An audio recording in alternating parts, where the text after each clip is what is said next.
Alors, bonjour tout le monde. Il est 14h01, mercredi 22 avril. Content de vous avoir avec nous. On a un programme chargé aujourd'hui. On va avoir la présence de Liette Lamonde qui va venir, cofondatrice de Bonjour Startup, qui va venir nous parler de certaines initiatives récentes qui sont importantes pour les entrepreneurs. Ensuite, on accueille Anne Martel, cofondatrice et CEO d'Element AI. Et ensuite, enfin, on accueille Pascal Odette, qui est CEO de Carebook. Donc, je vais tout de suite, on a 1 heure avec vous. Donc, on va commencer tout de suite avec l'intervention de Liette. Bonjour Liette, est-ce que tu peux te joindre à nous? Bonjour Patrick, bonjour tout le monde. Alors, je te laisse prendre la place là, pour justement parler des initiatives en cours actuellement. Oui, en fait, ce que je voulais vous faire, c'est un petit topo de tout ce qui est en train de se brasser au sein de Bonjour Startup Montréal avec les équipes de Montréal Inc., d'Osmo et de Notman, parce que tout le monde met l'épaule à la roue pour répondre le mieux possible aux besoins des startups. Donc, il y a des choses que vous avez déjà vues, d'autres peut-être qui sont passées sous le radar. Je vous les présente rapidement. Tout d'abord, comme il y avait plusieurs initiatives qu'on avait mises en place, on a créé depuis vendredi passé sur notre site web bonjourstartupntl.ca une section spéciale maintenant dédiée à Mission COVID-19 où vous allez trouver l'ensemble de nos réponses et nos outils. Dans ça, vous allez voir, par exemple, le document collaboratif des mesures, qui est la première initiative qu'on a mise en place au tout début de la crise de la première semaine, où vous avez toute l'information mise à jour quotidiennement sur ce qui se passe en termes de mesures annoncées par nos gouvernements fédéral, provincial, ville, mais bien au-delà aussi, tous les partenaires de l'écosystème, tout est répertorié là. Donc, l'endroit à être pour avoir l'info à jour. On a aussi sur notre site web, on l'avait déjà, mais on a encore le calendrier des webinaires puis des initiatives de l'écosystème qui est fait en collaboration avec Montréal New Tech. On essaie d'aller chercher le plus possible tout ce qu'on voit passer de nos partenaires de l'écosystème pour vous. Donc, normalement, vous devriez trouver là aussi l'information sur les activités qui peuvent vous intéresser. On a, je vais mettre de l'avant le catalogue de MT Lab, qui est l'accélérateur en tourisme et en divertissement, parce qu'ils ont créé un catalogue des solutions qui sont des réponses immédiates à COVID-19. Donc, si vous pouvez, vous aussi, vous avez une solution qui s'adresse à des enjeux créés par COVID-19, vous pouvez faire appel à MT Lab et vous faire ajouter à leur catalogue qui diffuse auprès des gouvernements aussi, puis auprès de tous ceux qui pourraient avoir besoin de ces solutions-là. Une super belle initiative, MT Lab. Montréal Inc. a des coachs. Montréal Inc. a toujours eu des coachs. On en a à peu près 450. Et là-dedans, il y a des experts en vraiment à peu près tout pour répondre à n'importe quelle question que vous pourriez avoir. Je pense autant des questions juridiques, marketing, production, juste réflexion stratégique aussi sur comment je pivote présentement, qu'est-ce que ça implique, ressources humaines, vraiment, et beaucoup d'entrepreneurs aussi qui peuvent vous aider. Normalement, c'était réservé aux entrepreneurs de Lauréat de Montréal Inc., mais on vous l'ouvre, on l'a ouvert à tout l'écosystème depuis le début de la crise. Donc, là aussi, vous pouvez faire appel à eux, puis la réponse est très rapide. Gênez-vous pas. Et on crée nous-mêmes certains webinaires. On est là pour répondre aux lacunes de l'écosystème. Donc, quand on voit qu'il y a des sujets qui sont moins couverts, on les propose. Puis, je vais vous en parler d'un tout de suite dans les prochaines minutes aussi. On pourrait passer à la prochaine slide. On a mis en place depuis 2 semaines des task force. Il y a une quarantaine de personnes qui sont mobilisées dans les task force de Bonjour Startup Montréal et ça comprend autant des entrepreneurs, des fondateurs de startups que des partenaires, des organisations, des accélérateurs. La Ville de Montréal, le gouvernement du Québec sont impliqués là-dedans également. Et ce qu'on a voulu faire, c'est mieux comprendre les besoins des entreprises selon leur situation dans le cadre de COVID. Donc, on a fait 4 groupes des entreprises qui sont en ralentissement important, en réinvention, en accélération et puis en création, parce que oui, il y a des entreprises qui se créent maintenant. Pour chacun de ces task force-là, ils se sont déjà réunis à 1 ou 2 reprises. on a pu identifier quels étaient les besoins les plus pressants des entreprises qui faisaient partie de cette catégorie-là et identifier une ou deux initiatives qu'on pourrait mettre en place ensemble des partenaires de l'écosystème pour qu'on collabore bien à répondre à vos problèmes et qu'on vous propose des solutions rapides puis efficaces aussi ensemble. Ce qui serait très utile pour nous, c'est si vous pouviez répondre à un sondage qui comporte une question, dans quelle catégorie vous vous trouvez, et on veut vos coordonnées aussi. Comme ça, on pourra aussi vous interpeller puis vous offrir de l'aide aux besoins et puis mieux comprendre selon vous avez besoin, selon que vous êtes dans cette catégorie-là. Donc, je vais vous présenter quelques initiatives qui sont déjà en train de découler de nos task force. Donc, ça, c'est en développement. On a bien compris que les startups ont besoin de se connecter davantage aux grandes entreprises, aux PME puis aux ministères pour proposer vos solutions. Donc, on est en train de développer une plateforme d'innovation ouverte montréalaise gratuite en collaboration avec Ivado puis le Santec. C'est en développement. On va faire ça lean, rapide, donc ça va être assez rapidement proposé et avec des challenges qu'on va aller chercher auprès de ces grandes entreprises, PME et ministères auxquels vous allez pouvoir répondre. Donc ça, c'est une première solution qui s'en vient. On planche depuis quelque temps sur un hackathon pour pouvoir répondre aux enjeux post-COVID. Ça s'en vient ça aussi, avec des super beaux partenaires. Je ne vais pas dévoiler le punch encore. On sait que financement et liquidité, c'est des gros enjeux auxquels vous faites face. Donc, on a développé un document sur le financement.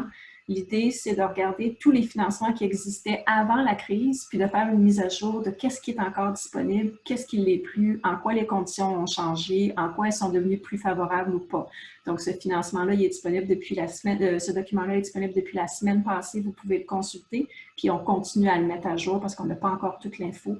Et on fait la même chose sur les programmes d'accélérateur pour savoir lesquels sont encore en marche, lesquels sont reportés, par exemple. Affacturage, ça, c'est un webinaire qu'on va vous présenter la semaine prochaine, le 28 avril à 9h30. On a eu beaucoup de questions sur cette solution-là pour nos liquidités. Donc, on va avoir un expert en affacturage qui va vous expliquer comment ça fonctionne, à qui ça s'adresse, puis qui va répondre à toutes vos questions aussi. Donc, je vous invite à y participer si ça vous intéresse. Et puis, finalement, on sait qu'il y a beaucoup de questions liées à l'emploi. Il y a eu un programme du gouvernement du Québec pour financer à 100% certaines formations. Donc, c'est le moment d'en profiter. Mangrove a lancé un document collaboratif de formation en ligne. Donc, c'est un répertoire de formation en ligne qui vous permet de voir ce qui est disponible maintenant pour vous, pour vos employés. Et nous, on a créé un document collaboratif où vous pouvez aller afficher vos offres d'emploi si vous êtes à la recherche présentement d'employés et que ceux qui étaient employés dans une start-up dans l'écosystème et qui sont présentement mis à pied, peuvent offrir leurs services aussi. Comme ça, on garde nos super employés déjà habitués à travailler dans le monde start-up dans notre écosystème. Voilà, je pense que ça fait le tour de toutes nos initiatives en cours. On continue à travailler fort pour répondre à tous vos besoins. Alors, n'hésitez pas à nous faire signe si vous avez d'autres choses qu'on n'a pas vues, qui n'est pas sur notre radar, mais qu'on peut combler aussi parmi vos besoins. Voulais-tu parler du maillage talent-emploi également? Oui, j'en ai parlé rapidement. En fait, c'est le document collaboratif des offres d'emploi et des offres de ceux qui ont été mis à pied, par exemple, des employés qui ont été mis à pied dans les startups. C'est vraiment simple. Vous avez juste à aller indiquer ce que vous offrez comme talent, qu'est-ce que vous avez comme expertise, est-ce que vous cherchez un emploi à temps plein, à temps partiel, juste pour la période de la pandémie ou après. Bref, tout simple à compléter. Puis l'idée, c'est que comme ça, on puisse vous trouver facilement puis vous diriger vers les employeurs qui sont présentement en recherche de talent. Super. Bien, merci, Liette. Merci de nous avoir partagé tous ces chantiers en cours. Bonne fin de webinaire. Ciao. Alors, on poursuit avant d'avoir nos invités. Donc, je répète, on a Anne Martel d'Element AI et Pascal Audette de Carebook tout à l'heure. Je vais passer en revue une synthèse des mesures économiques en cours. La semaine passée, il y a eu donc l'élargissement de la PCU là, qui donne droit à 1 000 $ et moins de revenus par mois pour accéder à cette mesure-là. L'aide d'urgence aux petites et moyennes entreprises, donc pour les prêts de 50 000 et moins, la Ville bonifie ce prêt-là avec 6 mois d'intérêt payés et un taux de 3 %. Donc, ça, c'est une très bonne nouvelle qui était annoncée en fin de semaine dernière. Il y a également l'élargissement des critères d'admissibilité aux prêts garantis libres d'intérêt, donc du gouvernement fédéral, donc qui donne droit à ceux qui ont une fourchette de salaire, de masse salariale de 20 000 à 1,5 million d'accéder à cette mesure-là. Il y a également le programme de financement de la R&D, on va en parler à l'instant. Donc, dans les dernières mesures annoncées, ces deux-là, les plus importantes en fin de semaine dernière, il y a le programme d'aide à la recherche industrielle, donc du CNRC. Il y a une enveloppe de 250 millions qui a été consacrée à cette mesure-là qui va passer via le CNRC. On a reçu tout à l'heure les critères d'admissibilité, donc on va pouvoir vous les partager. Il y a notamment, ça s'adresse aux startups qui ne sont pas admissibles à la subvention salariale d'urgence, le 75 % de subvention de la masse salariale. Donc, les startups qui ne sont pas admissibles à ce programme-là vont être admissibles à celui-ci. Donc, une enveloppe de 250 millions de dollars qui va passer par le biais du CNRC. Il y a une question concernant, il y a un critère qui concerne la rentabilité à venir des startups admissibles à cette mesure-là. Donc, cette question-là va devoir être un petit peu élucidée, voir si, parce que ce n'est pas toutes les startups qui sont rentables à l'heure actuelle. Il y en a d'autres qui ont comme stratégie d'investir dans la croissance et donc de ne pas être rentable dans les prochaines années. Donc, il faut voir c'est quoi exactement ce critère-là spécifiquement. Donc, voilà pour la mesure concernant l'aide via le CNRC. Maintenant, il y a le Fonds d'aide et de relance régionale là, qui est annoncé également par le fédéral en fin de semaine passée. Et ça va passer par les agences de développement régional, donc le DEC au Québec.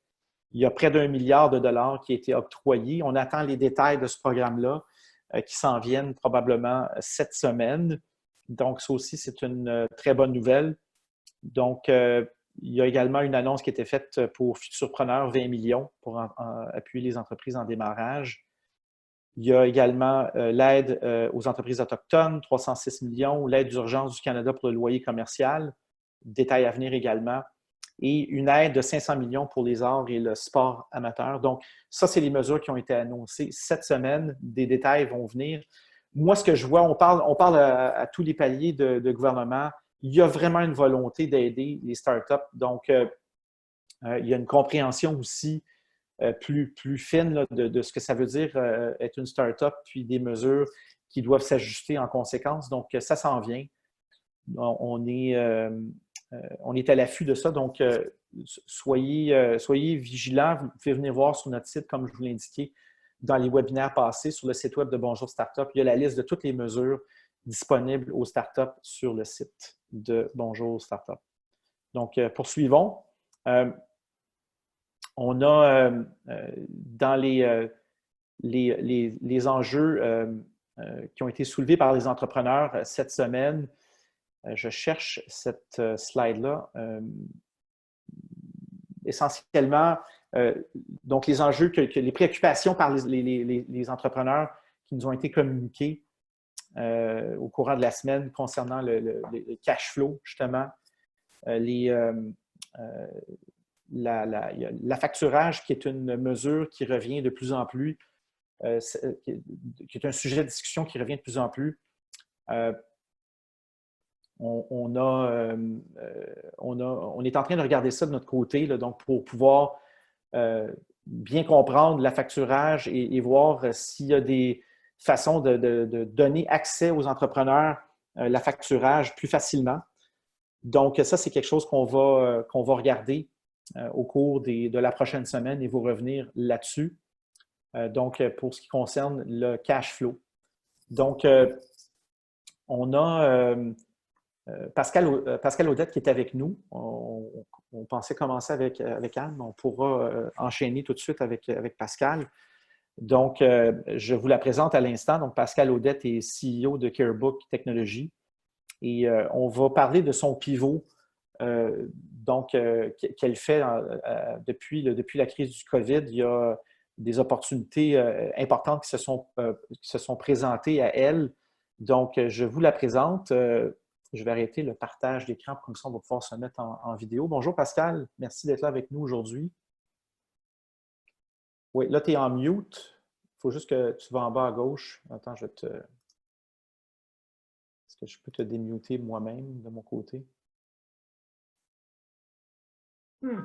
Voilà. Ah bon, c'est bien. J'ai perdu l'accès. Je ne sais pas pourquoi ça a disparu devant moi. Bonjour, voilà. Je ne vous vois plus non plus, mais j'imagine que vous me voyez. Oui, allô? Absolument. Ben, merci d'être là, Pascal. C'est super cool de t'avoir avec nous. Ça me fait plaisir. Puis pour commencer, j'aimerais ça qu'on parle de Carebook. Oui. Parle-nous de la business, oui. De votre produit, puis la taille de l'entreprise, oui. qui est une entreprise qu'on gagne à connaître. Fait que parle-nous un peu de ça, puis après ça, on va aborder la crise du COVID, puis comment vous réagissez par rapport à ça. Fait que parle-nous un peu de Carebook. Oui, bien Carebook, c'est une entreprise qui a à peu près 4 ans maintenant. Je me suis joint à cette jeune organisation-là il y a 4 ans en tant que CEO. À la base, Carebook, son objectif était d'être un portail patient attaché à des cliniques médicales dans l'ouest du Canada. Et c'était la base. Mais le concept, quand je suis arrivée, j'ai bâti une équipe et on a repris cette idée avec une pensée beaucoup plus holistique. Dans l'idée de créer une expérience pour chacun de nous, individus, afin de nous permettre de mieux gérer de façon indépendante notre santé. Alors, l'objectif est vraiment de remettre dans les mains de l'individu sa propre santé en l'outillant et donc de repenser le système de santé un peu, puis plutôt que de voir le système de santé comme étant cette grosse boîte noire-là où on ne sait jamais par quel côté l'attraper, on bâtit une expérience qui est en fait une application mobile pour l'individu dans laquelle elle peut gérer sa santé de façon le plus autonome possible en lui fournissant toutes sortes d'outils, sans rentrer dans les détails, et en attachant cette application mobile-là au système de santé, donc aux pharmacies, aux cliniques, aux assureurs, etc. Donc, on a développé toutes sortes de verticaux à la base avec cette plateforme-là de santé pour l'individu. Et en ce moment, nos clients principaux, donc pour rentrer dans le vif du sujet, nos clients principaux sont les pharmacies. Alors, on travaille depuis quelques années avec une grosse firme ici au Canada, McKesson Canada, et on a lancé dernièrement avec eux une application mobile pharmacie bâtie sur notre plateforme santé pour les individus et qui offre toutes sortes de fonctionnalités pharmacie, mais appuyée sur la force de notre plateforme santé pour chacun d'entre nous. Donc, nos clients sont les pharmacies. Oui. Et notre groupe, c'est à peu près 40 personnes, centre-ville de Montréal, des gens de toutes sortes de milieux, domaine de la santé, chercheurs, épidémiologistes, développeurs, bien sûr, etc., etc. Puis développeurs, c'est ça. Fait que c'est une business de tech. C'est une business de tech à 100%. Les techniciens se voient comme en support aux produits et aux contenus. Donc, on est très axé produit, très axé utilisation client, user-facing, comme on dit. Là, c'est vraiment de l'expérience client qu'on développe. Absolument. Oui, c'est ça. Mais vraiment, une boîte de tech, 100%. Puis là, la crise du COVID arrive en mars 2020, il y a 6 semaines. Ouais.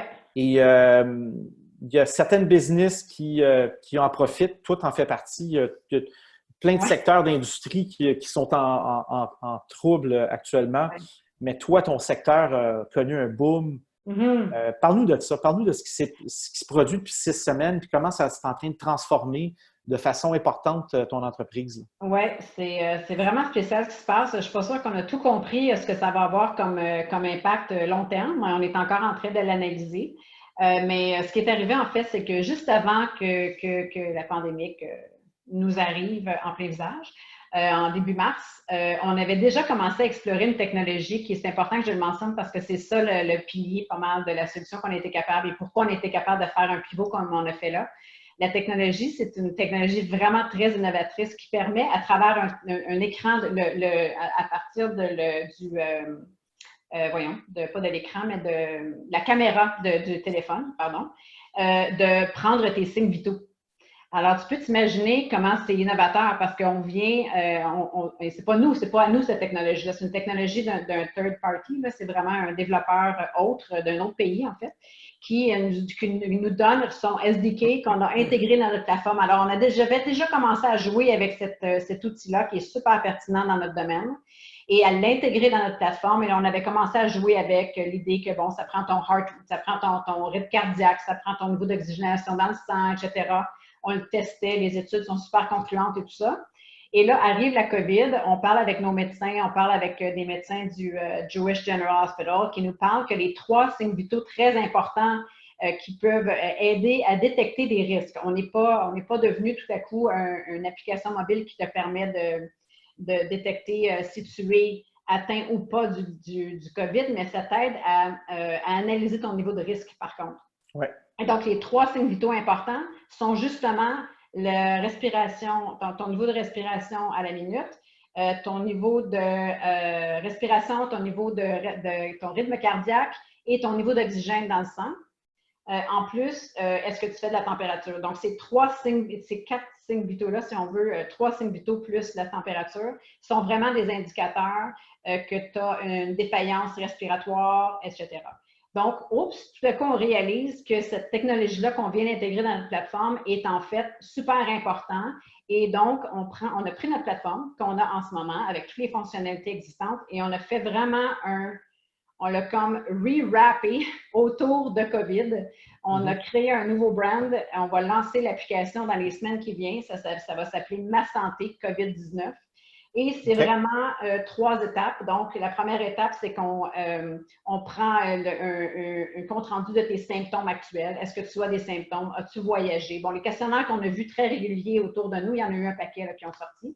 Mais à ça, tout de suite après la prise des symptômes, on te demande de regarder, c'est simplement en restant face à ta caméra pendant entre 30 et 40 secondes. Tous les signes vitaux s'enregistrent. Et là, on a créé un algorithme en collaboration avec le Jewish General Hospital et leurs épidémiologistes, avec nos chercheurs à nous. Et l'algorithme permet d'analyser ton niveau de risque d'être atteint ou pas. Et donc, en utilisant les protocoles de santé de chacune des provinces du Canada, donc au Québec, la recommandation, quand tu arrives avec un niveau de risque, c'est d'appeler le numéro 1877, etc. Si tu es en détresse respiratoire, de te rendre à l'urgence. Mais ce que ça fait, en fait, c'est que ça amène la paix d'esprit. Parce qu'on est tous en isolement en ce moment, ou à peu près, sans vraiment d'outils. Alors, le gouvernement se démène, tout le monde travaille fort, mais les hôpitaux sont bondés. Les systèmes hospitaliers sont débordés et un petit peu aussi mal pris par cette situation-là. Et donc, c'est un outil qui vient seconder le système de santé et qui permet à l'individu, dans sa maison, de regarder ses risques de façon quotidienne s'il est nerveux. S'il n'y a pas de symptômes, il y a moins besoin de le faire, mais s'il commence à avoir toutes sortes d'affaires qui se passent et il ne sait pas trop comment interpréter, l'accès à l'urgence en ce moment, c'est dangereux. Parce que si tu n'es pas atteint et que tu te présentes aux urgences, tu risques d'être contaminé. Absolument. Et si tu es contaminé, mais que de toute façon, en te présentant à l'urgence, tes symptômes ne justifient pas que tu sois hospitalisé, tu t'es déplacé pour rien, tu as peut-être contaminé toi des gens en y allant. Alors, on vient de te donner un outil qui te permet de rester calme, rester chez toi si tu n'as pas besoin de te déplacer. Réduire l'anxiété. Voilà. Parce que tu n'as pas l'information. C'est ça. Puis c'est quoi l'uptake à prévoir sur l'usage? Il n'est pas sorti, mais qu'est-ce que il n'est pas lancé. Alors là, après ça, on n'a pas beaucoup de temps, là, mais après ça, on s'est frappé à le contre-côté du succès ou de l'excitation d'une idée au niveau gouvernemental.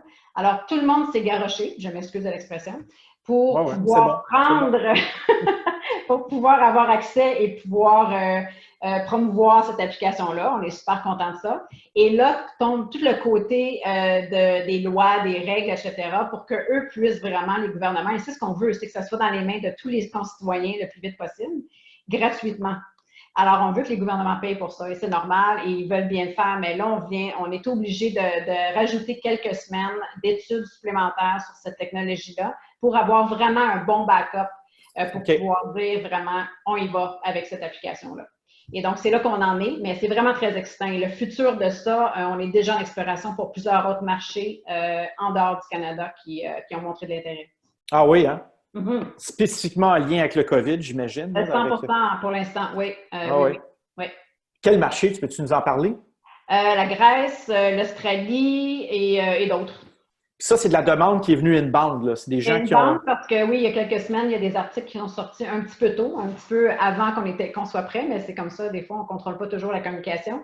Et il y a un article qui est sorti et qui a fait son chemin. Donc, on a eu des Ouais. appels d'un peu partout depuis ce temps-là. C'est formidable. Quelle belle histoire. Puis comment est-ce que ton staff réagit dans ce contexte-là? Puis comment ça se Merveilleusement. passe avec l'équipe, là? Oui, je n'aurais pas pu. C'est vraiment bizarre. Notre mission d'entreprise est vraiment de promouvoir des outils pour aider les gens à mieux gérer leur santé. Et donc, ce que je vois en ce moment arriver, c'est que notre équipe est encore plus excitée qu'on l'était avant. Parce que tout d'un coup, il y a quelque chose qui arrive qui était complètement inattendu et ils ont tous réalisé, on a tous réalisé en même temps, qu'on avait accès à une solution qu'on pouvait mettre dans les mains des gens, qui aurait un impact immédiat et un vrai impact. Alors, l'excitation a fallu en fait, je travaille fort à leur dire de dormir et de prendre leur week-end et sont très excités, disons ça comme ça. Fait que t'as pas Avec eu, les hauts et les toi... bas qui viennent, avec les hauts et les bas Ben normales oui. qui viennent, parce que ça fait 6 semaines qu'on est tous en isolation. Fait que disons que c'est ça. Mais Fait que tu as une équipe qui est pompée à l'os, qui a envie vraiment là, d'en donner. Puis ça, c'est formidable. C'est clair. C'est pour ça que j'avais hâte qu'on se parle, que tu témoignes de ton expérience, parce que c'est une lueur d'espoir dans tout ce qu'on vit actuellement. Mm-hmm. Il y a des secteurs où ce n'est pas du tout le cas. Toi, tu as la chance d'avoir un secteur qui a le vent dans les voiles, là, puis Oui. clairement, vous profitez de ça. En ce moment, ça tient qu'à nous de bien optimiser cette opportunité-là, c'est clair. Puis parlant d'opportunités maintenant, là tu as ta clientèle, les pharmacies, le réseau hospitalier potentiellement. Comment est-ce que ça réagit? Puis c'est quoi les gros deals que tu as dans ton roadmap actuellement? Qu'est-ce qui s'en En fait, vient? c'est les ministères de santé, c'est santé publique. Donc, c'est tous les ministères, donc au fédéral, disons Canada, c'est les ministères de santé de chaque province. C'est santé publique au fédéral, Innovation Canada, Santé Canada, bien sûr, parce que Santé Canada doit accréditer notre solution comme étant un instrument médical. Et donc, tous ces groupements-là ont un intérêt. Les deals financiers peuvent être faits par certains ministères et ensuite la promotion va être faite par d'autres. C'est compliqué, là, les gouvernements. On n'était pas dans ce monde-là. On vient d'être projeté dans ce monde-là rapidement. Et il y a aussi, ça c'est pour mettre l'application dans les mains de la population, mais ensuite il y a tous les systèmes hospitaliers qui voient beaucoup je m'excuse de l'anglicisme, mais de use case pour pouvoir utiliser l'application pour faire du triage à l'entrée des urgences, pour aller dans les chambres d'isolement et de permettre à la personne de faire ses propres signes vitaux elle-même et de permettre à l'infirmière de même pas rentrer dans la chambre. Il y a tellement de possibilités à explorer en ce moment. Ben oui. Les pendants de ça, comment ça va se développer, c'est difficile à dire. Disons qu'on essaie d'y aller le plus stratégiquement possible, mais ça vaudra une autre rencontre dans quelques mois, disons. Je vais en savoir plus. Ben, c'est excitant, tu sais, puis l'idée que tu puisses croître si rapidement aussi, est-ce que c'est pas quelque chose que tu avais envisagé il y a 6 mois là, dans non, ta pas feuille, du tout. dans On ta était vraiment très planification? focusé sur le vertical, pharmacie cette année, oui. Et là, ben, les pharmacies sont en gros développement, on le sait. Sont pas en croissance, mais ils travaillent très fort. Et donc, notre solution pharmacie est très pertinente, mais personne n'a le temps de s'en occuper pour l'instant. Fait que c'est dans un sens, on est sauvé par cette opportunité-là parce que vraiment, on voit un ralentissement au niveau du développement d'affaires pour notre solution pharmacie elle-même. Oui, tout à fait. Notre produit principal, il est un petit peu mis de côté, pas complètement de côté, là, mais c'est ralenti. On ne sait pas pour combien de temps, mais c'est définitivement ralenti. Bien, c'est certain que les grandes entreprises, puis les réseaux de pharmacie, c'est sûr qu'il y a un repli qui se fait qui est normal en temps de crise sur des produits d'innovation. Ça, c'est un réflexe que je vois là, dans plein de secteurs. Il y a un repli malheureusement sur l'innovation. Toi, tu as une innovation qui peut vraiment changer la game au niveau au niveau de la crise actuelle. Fait que tant mieux, je suis super content pour toi. Et après, très je heureux pense que et post-crise. Je pense que cette crise-là va changer beaucoup de choses sur la façon que les gens s'attendent à recevoir leurs soins. On va s'habituer à de la télémédecine d'une façon qu'on n'aurait jamais pu penser qu'il pourrait arriver aussi rapidement. Absolument. Et donc, mon produit est très complémentaire à ça. Donc, je pense que oui, ça a ouvert des portes ou plutôt fait avancer des industries beaucoup plus rapidement qu'on aurait pu s'attendre. Ça me surprendrait que ça recule après. Puis ta relation avec tes investisseurs, est-ce qu'elle a changé? Comment ça se passe avec tes… Tout le monde est très excité. Disons qu'on allait faire une ronde de financement et par rapport aux VC plus traditionnels, ils sont un petit peu plus au ralenti pour l'instant. Mais là, c'est des investisseurs stratégiques qui se pointent. Fait que c'est drôle comment ça change l'image un peu, comment ça se dessine. Encore une fois, c'est un peu tôt pour dire, là. Mais pourquoi? Peux-tu nous expliquer ce chiffre-là? C'est intéressant, ça, du VC au stratégique, puis pourquoi? Mais le VC est plus en lien avec les marchés, l'économie, donc ils sont un petit peu plus frileux en ce moment, tandis que le stratégique voit l'opportunité pour son entreprise, veut s'associer tout de suite parce qu'il voit que, ce volet-là, de la télémédecine, entre autres, est en train d'exploser beaucoup plus rapidement que prévu. Fait qu'ils veulent s'assurer d'aller chercher, et mon produit étant très complémentaire à ça, un stratégique va aller s'assurer d'aller chercher un morceau tout de suite avant l'explosion potentielle. Ouais. Donc, je pense que ça s'explique comme ça pour l'instant. Je ne suis pas un économiste, là, mais c'est assez simple à voir comme ça a été immédiat là, comme réaction. Ben, moi, je vois la notion de time to market là, pour un stratégique qui voudrait se positionner, c'est clair. C'est ça. Moi, je pense que c'est ça. Je le vois très clairement.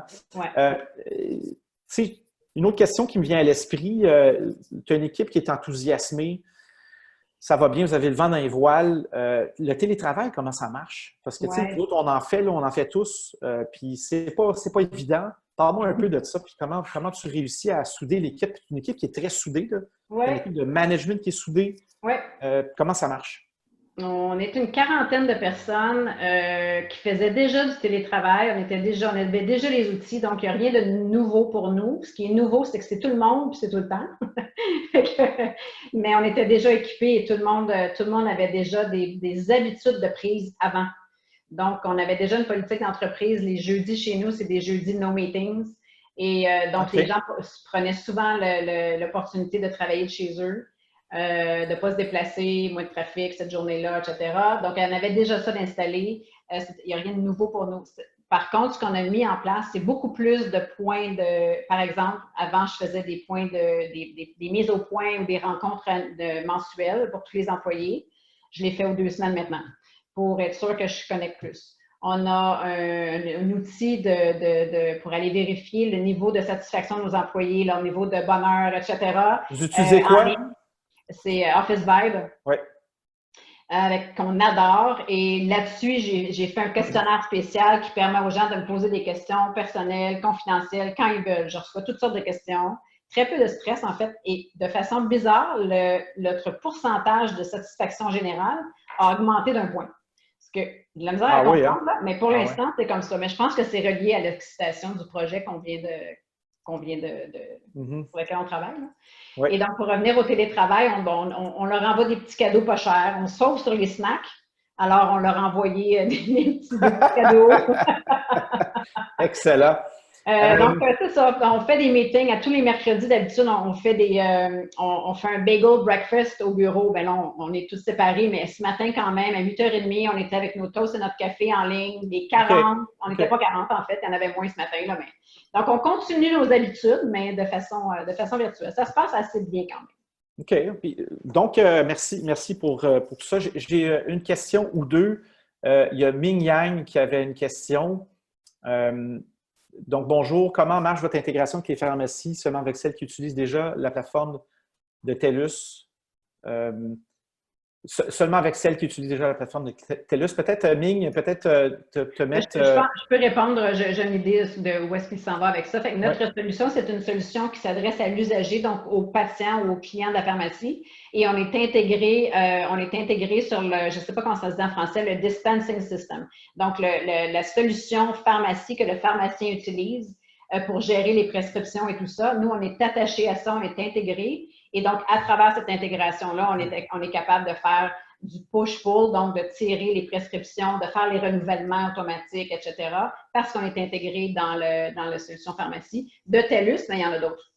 OK. Je pense Super. que ça doit être pas mal ça, la question. Ming, est-ce que ça répond à ta question? Oui, mais quand vous dites que vous supportez d'autres partenaires aussi, est-ce que c'est quelle compagnie? Jean Coutu, Pharmaprix, Family Prix?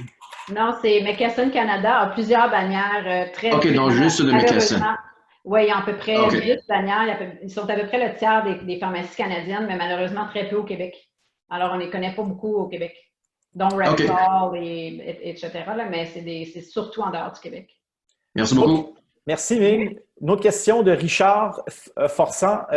Bonjour, comment abordez-vous la question du pricing avec le gouvernement?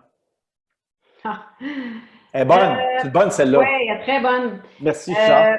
Oui, on est allé avec un modèle très simple. Comment on l'a abordé, le modèle du pricing? J'essaie de faire un sommaire de comment on a abordé ça. Plutôt que d'y aller avec l'idée de combien de monde risque de downloader notre app, parce qu'on veut la rendre disponible à la population. On veut que ça soit gratuit pour tout le monde, mais il faut avoir une licence et il y a des coûts associés à ça. Donc, on ne sait pas combien de downloads qui va se passer. Donc, on y va avec, on vous charge tant par résident canadien. C'est des sous, des sous par résident canadien, ne sachant pas combien de monde vont downloader. Et donc, c'est un frais fixe pour pouvoir avoir la licence d'utilisation pour 1 an de l'app.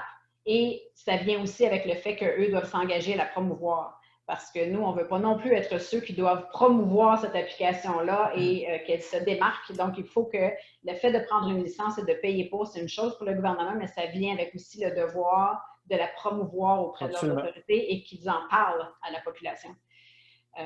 Donc, est-ce que ça répond à votre question? Oui, ça répond à ma question, mais il y a quand même plusieurs niveaux de gouvernement. Donc, comment oui. Oui, c'est ça. Donc, c'est avec chacun des ministères de santé. Il faut avoir une entente. Et en ce moment, on est aussi en discussion avec Santé publique Canada, donc au fédéral, qui risque de donner, donc d'aider les ministères de santé à aller se pourvoir de cette solution-là. On est encore tôt dans ces discussions-là pour que je puisse en dire plus, mais ça s'en va dans ce sens-là. D'accord. Merci. Merci, Richard. On a peut-être le temps pour une dernière question. Il y avait Maxime Moreau qui avait levé la main. Je ne sais pas si, Maxime, tu avais une question. Il faudrait juste Maxime, vous allez prendre ton café. Micro. Non, je pense qu'il est encore sur mute. Ah. Donc, avec une équipe de 40 employés, vous avez expliqué que vous avez des rendez-vous toutes les 2 semaines. Pouvez-vous expliquer comment vous coordonnez à distance l'équipe au quotidien? Bon, on est déjà organisé en meeting, en sous-meeting. On travaille avec la méthode agile. Alors, il y a tous les protocoles qui se découlent de la méthodologie d'agile, avec toutes les cérémonies, les stand-up meetings. Tout ça était déjà en place. Donc, tout ce qu'on fait, c'est qu'on le fait par Slack ou on le fait par Zoom. Mais tous ces meetings-là, en fait, il n'y a aucun meeting qui a été rajouté, sauf que j'ai accéléré le rythme de certains de ces rencontres-là. Donc, c'était déjà tout en place, ces meetings-là. Fait qu'une transition assez smooth oui, pour vous. Oui, c'est surprenant, en fait, que ça a eu très peu d'impact, sauf sur le personnel de vivre en confinement, etc. Il faut qu'on gère ça, là, mais au niveau de l'efficacité de travail, très peu d'impact, je dirais. Bon, ben merci. Time's up. Merci, Maxime, pour ta question. Merci beaucoup, Pascal, d'avoir participé, de t'être prêté au jeu, d'avoir donné ton temps pour partager ton expérience avec CareBook. Je vous souhaite bonne chance pour la suite. Ça s'en est beaucoup, Patrick. Allez, bye. Bye. Alors, prochaine invitée, Anne. Bonjour, Anne. Là, ton micro est encore sur mute. Tu as un super background. Voilà. Merci. Merci. C'est un background virtuel, par contre. C'est pas une œuvre d'art que j'ai chez moi. J'essaie de changer une œuvre d'art par jour. On garde ça éducatif, puis on garde ça intéressant aussi là, dans le contexte actuel. Puis avec de si beaux bureaux que vous avez, c'est dommage qu'on ne puisse pas avoir un aperçu dans cet appel-ci, mais ce sera pour une prochaine fois. Merci de te prêter au jeu, de partager ton expérience pour les entrepreneurs chez Element AI. Donc, Anne Martel, cofondatrice et CEO d'Element AI. peut-être commencer par nous parler de ta business. Je sais que Element AI est quand même connu, mais ce n'est pas tout le monde qui connaisse. Peut-être nous donner un petit aperçu du scope de travail, de ce qu'Element fait. Et ensuite, nous parler des segments de clientèle. Après ça, on va aborder la crise, l'impact de la crise sur Element, puis comment vous réagissez. C'est bon? Oui, bien, en fait, les grandes lignes, là, c'est qu'on est une entreprise qui bâtit des logiciels, des produits, des solutions qui permettent aux entreprises de se transformer grâce aux avancées technologiques vraiment de pointe en intelligence artificielle. Et puis, on travaille avec des grosses corporations principalement.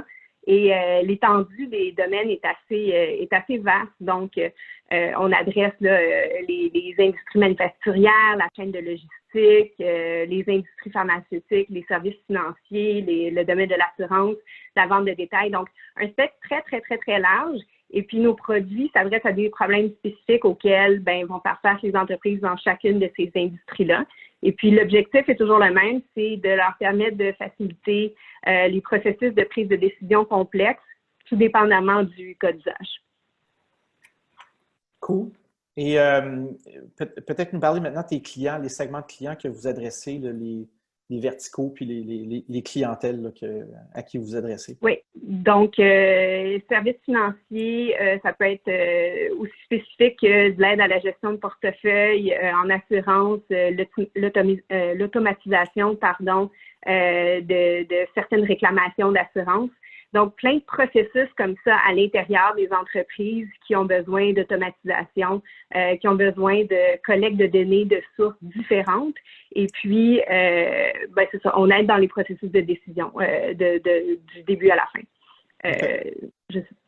Puis vous adressez surtout à la grande entreprise, right? C'est ça votre target, là? Oui, d'abord la grande entreprise parce que c'est les entreprises qui ont le plus de volume de données. Puis c'est là que ça devient très, très, très complexe à gérer. Donc, vous avez une clientèle répartie à travers le monde. Ce n'est pas juste au Canada, évidemment.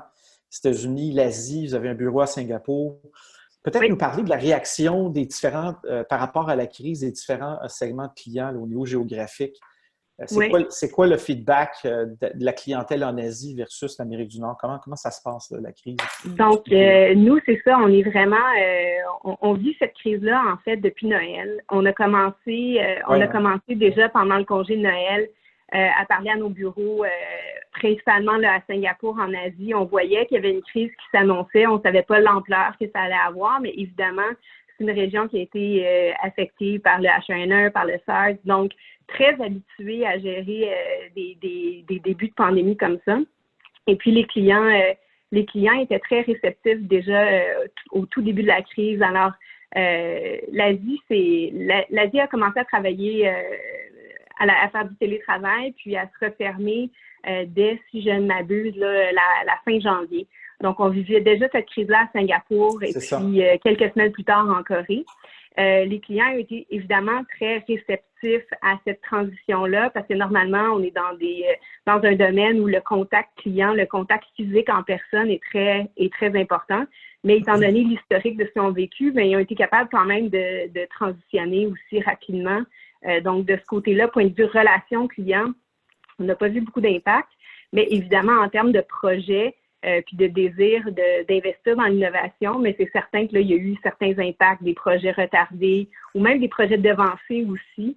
Parce que vous voyez une opportunité dans n'importe quelle crise, il y a aussi l'opportunité de se transformer justement en utilisant la technologie. Donc, pour certaines compagnies, c'est quelque chose qui devient en fait beaucoup plus critique parce qu'ils se disent, mais pour survivre à cette crise-là, il va falloir que j'accélère ma transformation digitale, par exemple. Donc, on a vécu un peu de tout là, dans ces régions-là. Puis éventuellement, là, ici aussi, quand c'est arrivé en Europe, on est actif aussi. On a un bureau à Londres, on en a un à Paris. Donc, on a vécu vraiment là, la crise région par région. C'est ça, progressivement. Exact. Est-ce que tu ne trouves pas qu'il y a un repli par rapport à l'innovation chez les grandes entreprises? Il me semble que c'est un réflexe. Il y a souvent l'innovation est même dans le budget marketing. Fait que, s'il y a un des premiers budgets que tu coupes quand il y a une crise de même, c'est ton marketing, ta pub, puis potentiellement l'innovation, ce qui peut être dangereux pour la pérennité de ces entreprises-là. Comment tu vois ça? Puis est-ce que c'est le cas ou les réactions sont diverses? On le voit, je te dirais que, surtout dans notre domaine, nous, on vend aux entreprises et donc le cycle de vente est très lent. Des fois, il y a des contrats qu'on signe en ce moment, même là, un la semaine dernière. Ça faisait 2 ans qu'on travaillait sur vraiment clarifier le mandat, les attentes des clients, puis vraiment le projet en tant que tel. Donc, je pense que les impacts, on va les ressentir, mais pour l'instant, de notre côté, il y a certains contrats qui ont été décalés, repoussés, l'implémentation a été repoussée d'un mois ou 2, mais pas tant mis sur la glace. D'après moi, c'est plus dans 6 mois qu'on va voir les impacts de la crise sur ces mandats-là. Puis effectivement, je m'attends à ce qu'on ait beaucoup de projets là, qui tombent à l'eau ou qui soient reportés même à 1 an parce que la priorité ne sera pas d'investir dans l'innovation, absolument. C'est ça. Puis en même temps, comment avoir cette conversation-là avec les clients? Nous, on l'a aussi avec nos partenaires, là, grandes entreprises. Là, et comment avoir cette conversation-là sur l'importance d'innover, même maintenant, en temps de crise? Je pense que c'est là qui est le défi, d'amener le niveau de conscience par rapport à l'importance d'innover maintenant. Avez-vous eu ces conversations-là avec certains clients? Puis comment ça se passe? Oui, on l'a souvent. Je dirais qu'il faut être conscient aussi, puis ça, quand on travaille avec des clients, on pense toujours à l'expérience qu'on leur donne, il faut comprendre leurs besoins. Il y a certains clients avec qui on sait qu'on ne peut pas avoir ces conversations-là tout de suite. Ils sont aux prises de cette crise-là, puis la seule chose à laquelle ils pensent, c'est ça. On le voit, par exemple, on travaille avec le gouvernement. Bien, le gouvernement a certains enjeux qu'ils veulent adresser, mais l'horizon immédiat, c'est de gérer la crise du COVID, la crise dans le domaine de la santé. Donc, vraiment, les autres conversations, on sait qu'elles vont arriver, mais elles vont arriver plus tard. Alors, ça ne sert à rien non plus d'essayer de trop repositionner puis vendre nos technologies. Je pense qu'il faut aussi être à l'écoute puis prendre du recul nous-mêmes quand on sent que nos clients ne sont pas prêts à aborder ces conversations-là. Mais on peut quand même les garder au courant de ce qu'on peut faire pour les supporter, leur proposer des solutions et puis voir à quel point ils sont prêts à innover. Mais typiquement, il y a les 2 réactions. Et là, tu vois, tu as un ralentissement qui s'en vient, là, tu le vois venir déjà. Puis en bonne gestionnaire, vous avez regardé vos coûts, vous avez regardé votre runway. Comment vous gérez ça, là, le cash flow, les scénarios de cash flow, là, avez-vous fait des scénarios catastrophes? C'est quoi le modus vivendi, là? On est dans une position extrêmement privilégiée parce qu'on a eu des levées de fonds assez substantielles. Donc, de cette perspective-là, je pense qu'on n'a vraiment pas à se plaindre comme entreprise.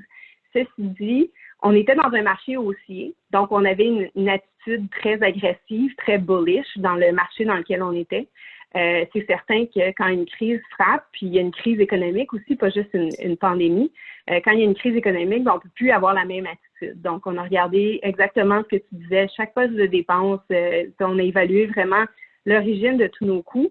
Et puis, on s'est dit, un de nos objectifs comme compagnie doit aussi être d'assurer notre pérennité jusqu'à notre prochaine levée de fonds.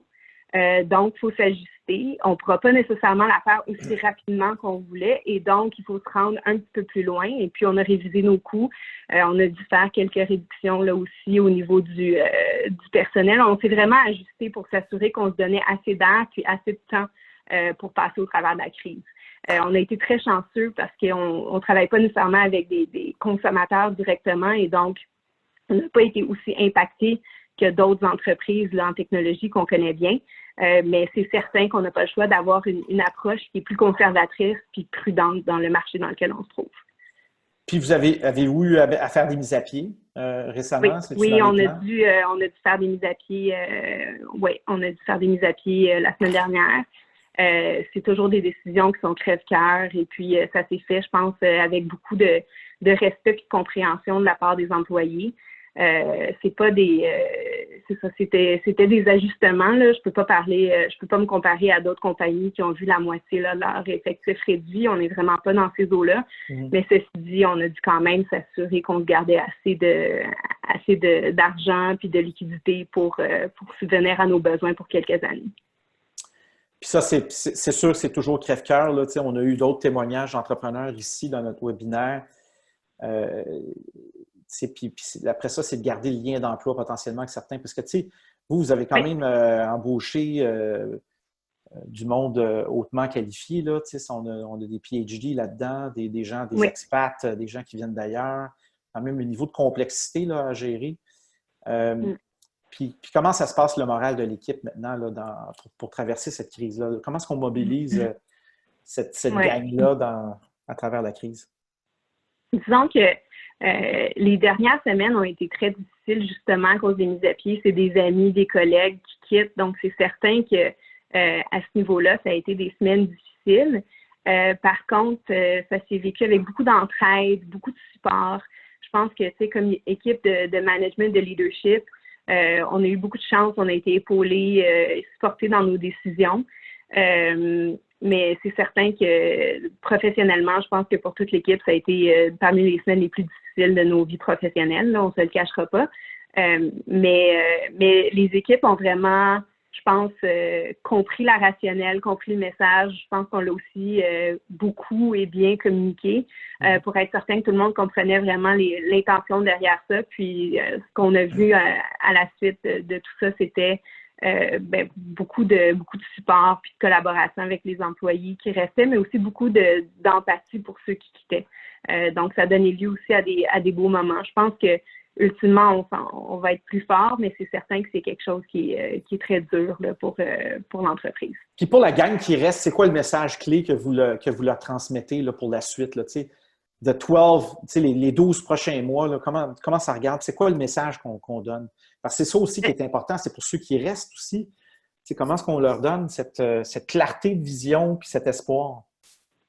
Donc, dans ce contexte-là, c'est certain qu'avec un petit peu moins d'effectifs qu'avant, il faut qu'on se concentre davantage sur certaines forces que la compagnie a. Donc, il y a certains produits qui sont plus matures, puis qui, dans le contexte actuel, sont beaucoup plus intéressants pour nos clients. Donc, évidemment, on va mettre plus de ressources derrière ces produits-là. Il y en a d'autres qu'on va faire avancer moins vite. Donc, on ajuste tous les roadmaps de nos produits puis de notre plateforme en réaction un peu à ces changements-là. Puis je dirais que pour les équipes, ça enlève un niveau aussi de complexité parce que gérer un gros portefeuille de produits, des plateformes avec plusieurs roadmaps, des priorités différentes, c'est complexe. D'en avoir un petit peu moins à gérer, c'est pas nécessairement quelque chose qui est mal vu non plus. Ça facilite beaucoup l'efficacité de tout le monde. Fait que je pense que de ce point de vue-là, l'équipe se sent beaucoup plus alignée puis beaucoup plus prête à répondre aux demandes du marché qui sont claires. OK. Fait que c'est une opportunité aussi pour amener encore plus de focus dans la business. Oui, exact. Puis parle-moi maintenant du télétravail, là, parce que ça, c'est quand même pas un détail, là. On a l'habitude d'avoir du monde, des développeurs qui rentrent au bureau puis qui travaillent ensemble, qui font des dailies ensemble et tout. Comment est-ce qu'on vit ça? Puis comment est-ce qu'on a mis en place les processus pour que ça marche? Oui, donc, contrairement à Pascal, nous, on n'a pas une culture vraiment de télétravail en tant que tel. C'est-à-dire que tout le monde qui a un rendez-vous médical ou besoin de travailler de la maison qui est périodique, évidemment, c'est quelque chose qui est permis, mais on ne le fait pas sur une base régulière. On favorise beaucoup les échanges en personne puis la collaboration physique aussi. Donc, puis tu as vu nos bureaux, tu es venu les visiter. Je pense qu'on a un environnement aussi qui est vraiment agréable puis qui favorise cette collaboration-là. Donc, la transition à la maison, je l'ai trouvée très difficile même. Je te dirais qu'il y a certains employés, la dernière journée, là, quand on a annoncé qu'on fermait physiquement les bureaux, qui pleuraient, là, qui se sentaient le cœur gros puis qui se disaient, mon Dieu, je vais m'ennuyer de l'espace puis de voir les gens. C'était très chargé émotionnellement. Et puis, côté technique, on a une équipe de TI qui est extraordinaire, donc on n'a pas eu de problème, je dirais, avec la technologie puis le passage au travail à la maison. Mais c'est vraiment plus au point de vue humain. Les challenges que ça amène, où ça a été difficile. On a beaucoup de gens qui ont des jeunes enfants qui ne vont pas à l'école non plus. Donc, partager un espace avec son conjoint qui travaille à la maison, ses enfants qui n'ont pas d'école puis qui n'ont pas grand-chose à faire, ça donne des environnements qui sont complexes, mais tout le monde collabore, se respecte là-dedans. La transition, elle se fait bien, je dirais. On se sent tous un peu seuls, mais on est tous unis aussi dans notre solitude, je dirais. Mm-hmm. Oui, c'est bien dit. C'est bien dit. Parce que, tu sais, c'est sûr que nous, on a invité ici dans le webinaire il y a quelques semaines des gens qui ont travaillé dans des business remote 100%, là, comme InVision, GitHub, Automatic. Puis, c'est vraiment une culture très différente aussi, là. Il y a une mise en place de processus qui sont différents. Donc, c'est un passage qui n'est pas facile.